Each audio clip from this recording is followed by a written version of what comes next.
Hi, Melissa Berube here, and this month, March, is Women's History Month, and I thought I would take a minute to tell you a little bit about a very important woman in my history. Her name is Gabeoozma, and she was my great-grandmother.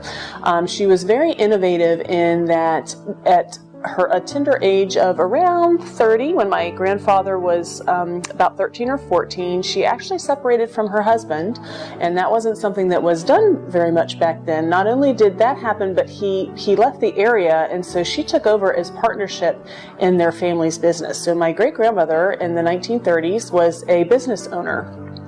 They owned Boozman Kennel, which I don't know if anybody of you would have remembered from way back when, but they started on High Street. They ended up on the Mile Ground. So she was innovative in that she was a respected businesswoman around town. She raised her son by herself, and that is something that wasn't very heard of back then. She was also very independent in that she didn't want to rely completely on the store for her well-being going into her retirement. So in her early 40s, she started acquiring property, and she actually bought about 6 houses in this area of Snyder Street and Willie Street and divided them into several different units. So she actually owned about between 15 and 25 individual rental units that she did all of the work herself. She was one of 5 daughters, but her father considered her a son, so taught her all about plumbing and building. They built their own house when she lived on a little farm on West Run Road.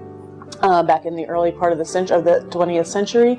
So she knew how to do all of that. So she did all of the renovations of the properties by herself. She managed them by herself.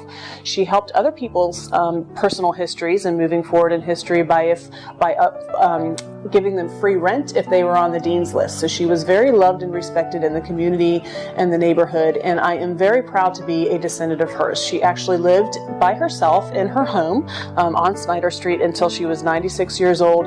One day she was eating a piece of chocolate cake. She decided that it was time, so she sat down and went on to her next chapter. So she was an amazing woman. I am very blessed to have not only known her, but my children also knew her. So when she was still alive, we had 5 generations in our family.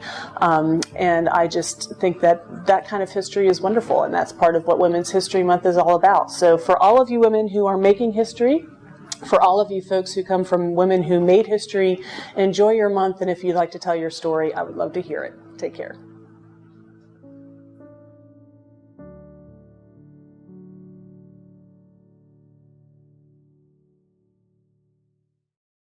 Don't forget to subscribe.